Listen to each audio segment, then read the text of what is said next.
Hello everyone, welcome back to my channel. तो आज हम शुरू करने वाले हैं एनसीईआरटी इकोनॉमिक्स क्लास 12 का, जो कि है इंट्रोडक्टरी माइक्रो इकोनॉमिक्स। तो आज हम शुरू करेंगे chapter 1,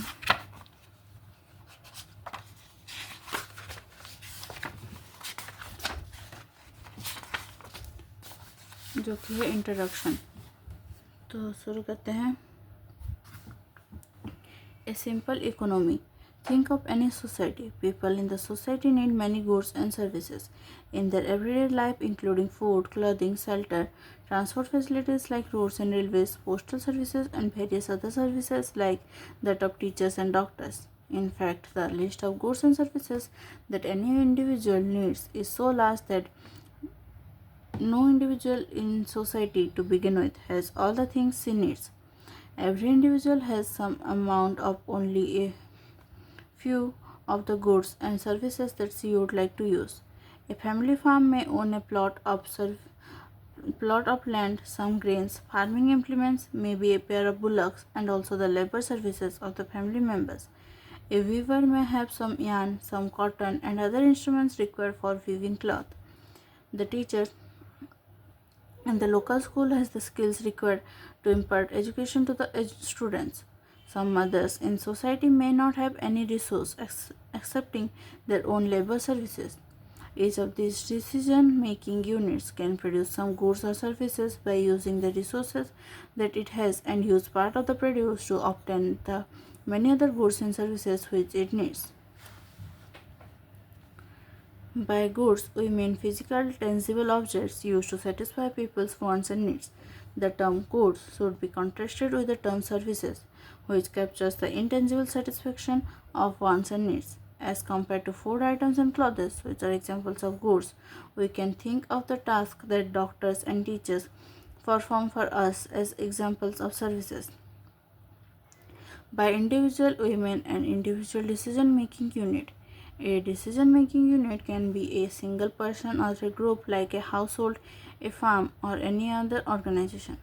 By resource, we mean those goods and services which are used to produce other goods and services, example land, labor, tools, and machinery.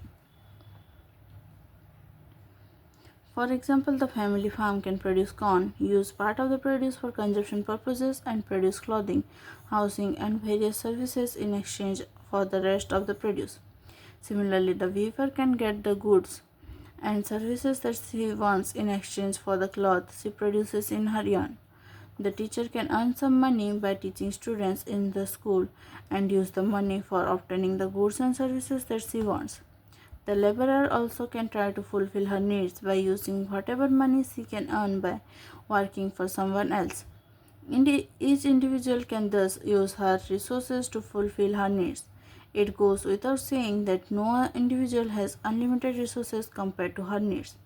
The amount of corn that the family farm can produce is limited by the amount of resources it has, and hence the amount of different goods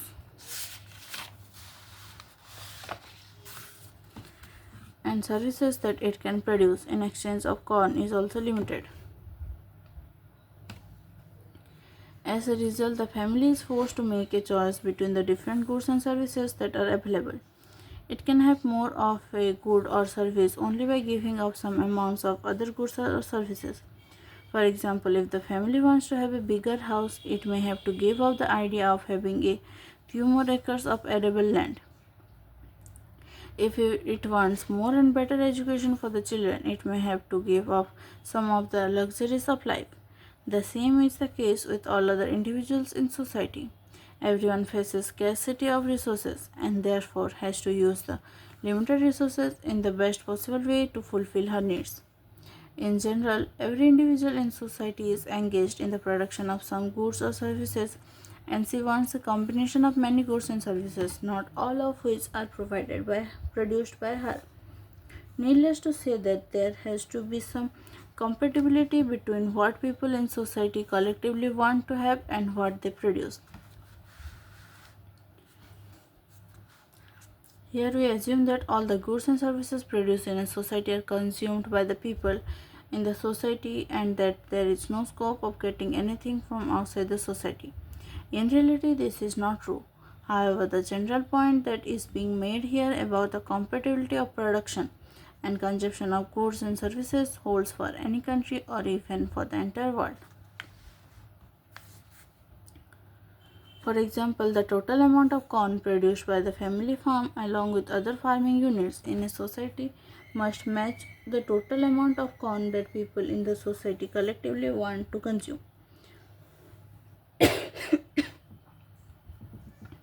If people in the society do not want as much corn as the farming units are capable of producing collectively, a part of the resources of these units could have been used in the production of some other good or services which is in high demand.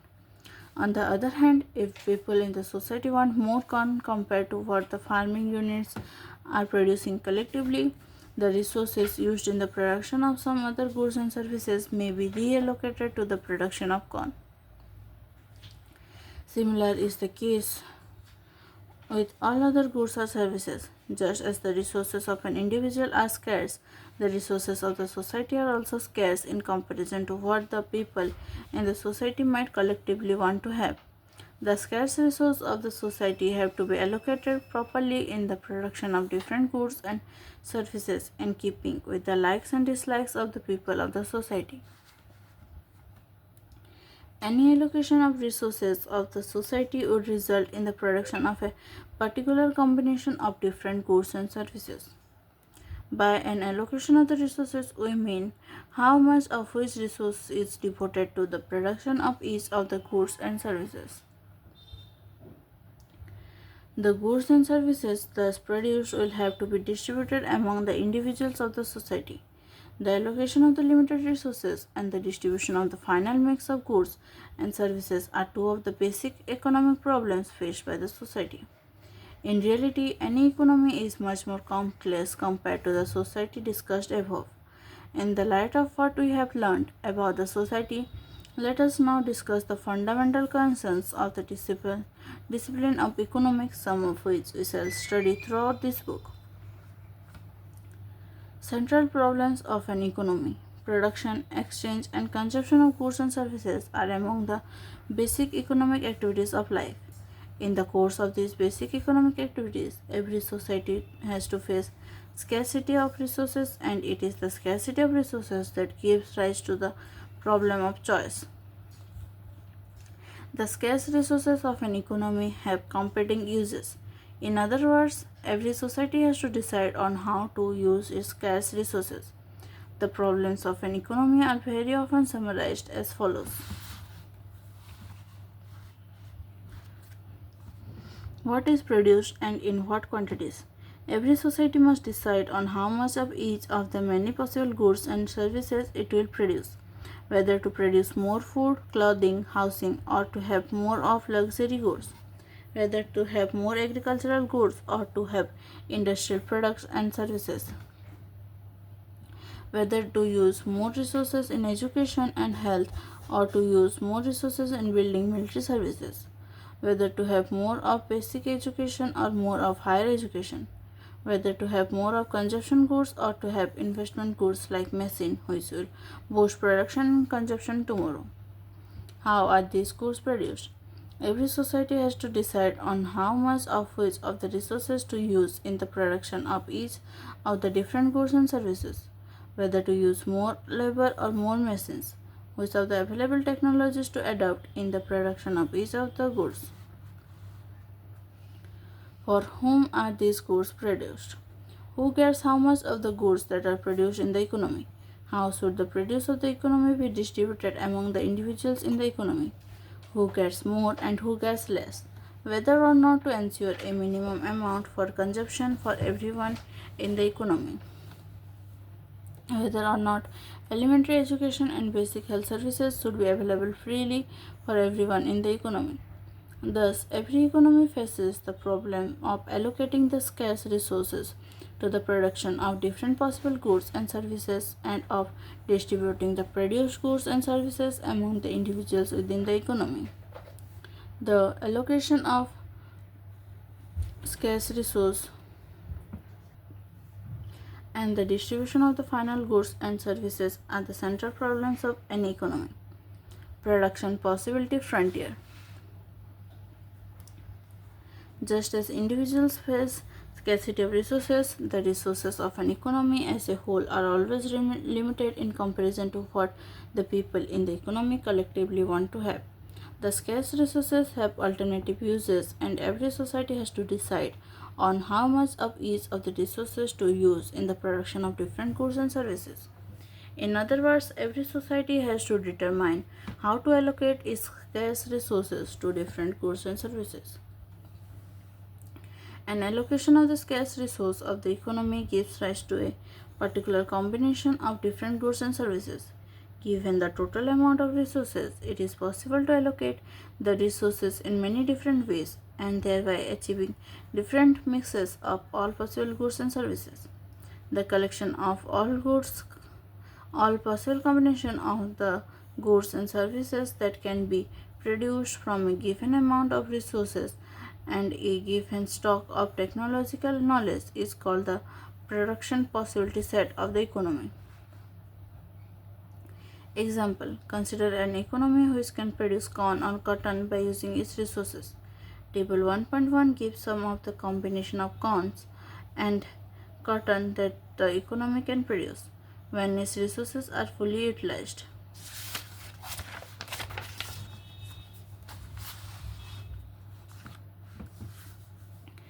If all the resources are used in the production of corn, the maximum amount of corn that can be produced is 4 units, and if all resources are used in the production of cotton, at the most 10 units of cotton can be produced. The economy can produce 1 unit of corn and 9 units of cotton, or 2 units of corn and 7 units of cotton, or 3 units of corn and 4 units of cotton. There can be many other possibilities. The figure illustrates the production possibilities of the economy. Any point on or below the curve represents a combination of corn and cotton that can be produced with the economy's resources. The curve gives the maximum amount of corn that can be produced in the economy for any given amount of cotton and vice versa. This curve is called the production possibility frontier.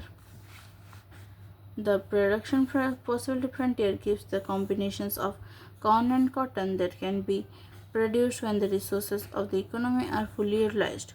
Note that a point lying strictly below the production possibility frontier represents a combination of corn and cotton that will be produced when all or some of the resources are either underemployed or are utilized in a wasteful fashion.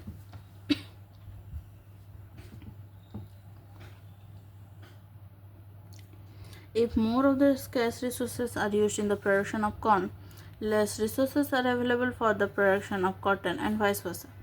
Therefore, if we want to have more of one of the goods, we will have less of the other good. Thus, there is always a cost of having a little more of one good in terms of the amount of the other good that has to be foregone. This is known as the opportunity cost of an additional unit of the goods. Every economy has to choose one of the many possibilities that it has.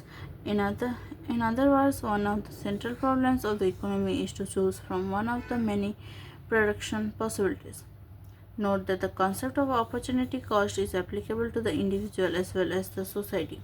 The concept is very important and is widely used in economics.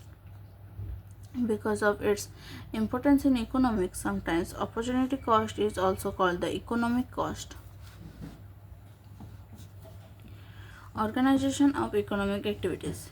Basic problems can be solved either by the free interaction of the individuals pursuing their own objectives, as it is done in the market, or in a planned manner by some central authority like the government. The centrally planned economy. In a centrally planned economy, the government or the central authority plans all the important activities in the economy. All important decisions regarding production, exchange, and consumption of goods and services are made by the government. The central authority may try to achieve a particular allocation of resources and a consequent distribution of the final combination of goods and services, which is thought to be desirable for society as a whole. For example, if it is found that a good or service which is very important for the prosperity and Well-being of the economy as a whole. Example, education or health service is not produced in adequate amount by the individuals on their own.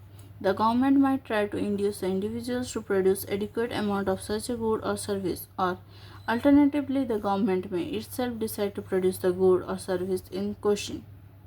In a different context, if some people in the economy get so little a share of the final mix of goods and services produced in the economy that their survival is at stake, then the central authority may intervene and try to achieve an equitable distribution of the final mix of goods and services.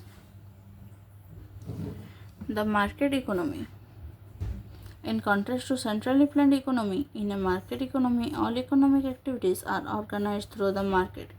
A market, as studied in economics, is an institution which organizes the free interaction of individuals pursuing their respective economic activities. Market and institution is usually defined as an organization with some purpose.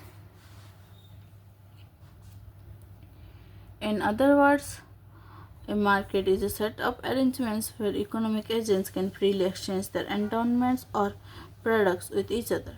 It is important to note that the term market as used in economics is quite different from the common sense understanding of a market. In particular, it has nothing as such to do with the marketplace as you might tend to think of. For buying and selling commodities, individuals may or may not meet each other in an actual physical location. Interaction between buyers and sellers can take place in a variety of situations such as village chowk or a super bazaar in a city. Or alternatively, buyers and sellers can interact with each other through telephone or internet and conduct the exchange of commodities. The arrangements which allow people to buy and sell commodities freely are the defining features of a market. For the smooth functioning of any system, it is imperative that there is coordination in the activities of the different constituent parts of the system. Otherwise, there can be chaos. You may wonder as to what are the forces which bring the coordination between the activities of millions of isolated individuals in a market system. In a market system, all goods or services come with a price, which is mutually agreed upon by the buyers and sellers, at which the exchanges takes place. The price reflects on an average the society's valuation of the good or service in question. If the buyers demand more of a certain good, the price of that good will rise. This signals to the producers of that good that the society as a whole wants more of that good than it is currently being produced, and the producers of the good in turn are likely to increase their production.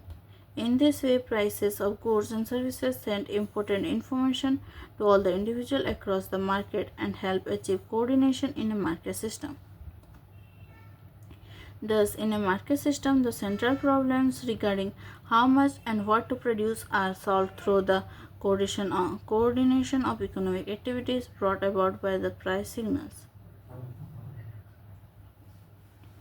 In reality, all economics are mixed economics, where some important decisions are taken by the government and the economic activities are by and large conducted through the market.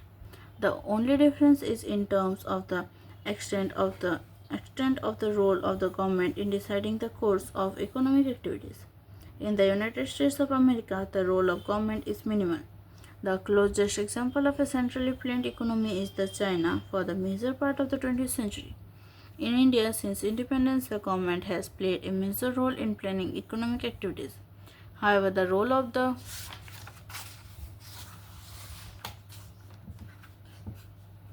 government in the Indian economy has been reduced considerably in the last couple of decades. Positive and normative economics. It was mentioned earlier that in principle there are more than one ways of solving the central problems of an economy.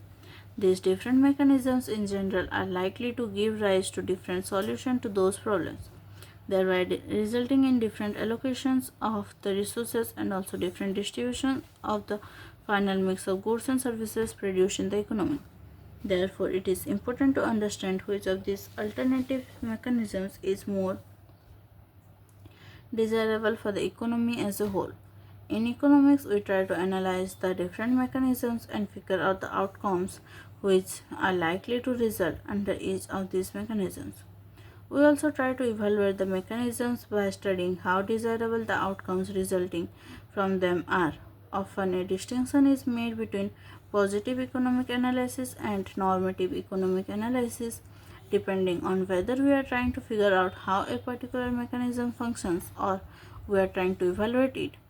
In positive economic analysis, we study how the different mechanisms function, and in normative economics, we try to understand whether these mechanisms are desirable or not. However, this distinction between positive and normative economic analysis is not a very sharp one.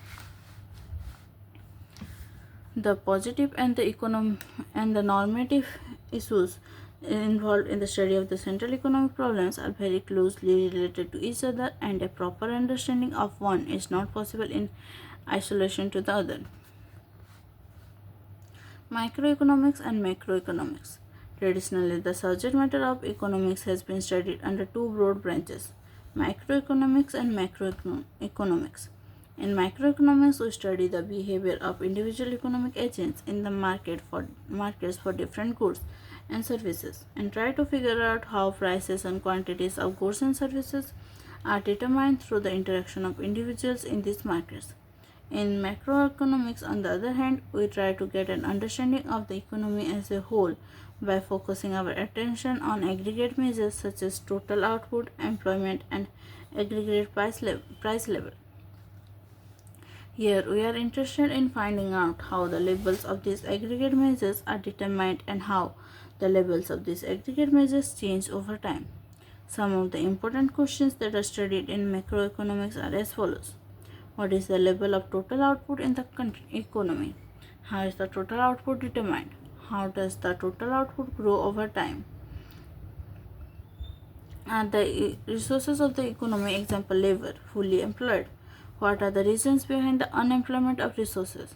Why do prices rise? Thus, instead of studying the different markets as is done in macroeconomics, we try to study the behavior of aggregate or macro measures of the performance of the economy. Plan of the book. This book is meant to introduce you to the basic ideas in macroeconomics. In this book, we will focus on the behavior of individual consumers and producers of a single commodity and try to analyze how the price and the quantity is determined in the market for a single commodity. In chapter 2, we shall study the consumer's behavior. Chapter 3 deals with basic ideas of production and cost. In chapter 4, we study the producer's behavior. In chapter 5, we shall study how price and quantity is determined in a perfectly competitive market for a commodity. Chapter 6 studies some other forms of market. तो ये है इस chapter का exercise, और इसी के साथ हमने चैप्टर 1 कंप्लीट कर दिया है। तो अगर आप चैनल पर नए हैं तो चैनल को सब्सक्राइब कर दीजिए और नोटिफिकेशन आइकन पर क्लिक कर दीजिए ताकि आपको नए वीडियो के अपडेट्स मिल सके। साथ ही अगर आपको वीडियो अच्छा लगे तो लाइक कर दीजिए और अपने दोस्तों के साथ शेयर कीजिए ताकि उन्हें भी हेल्प हो सके। तो हमारा यह सेशन यहीं तक था। Thank you, thanks for joining.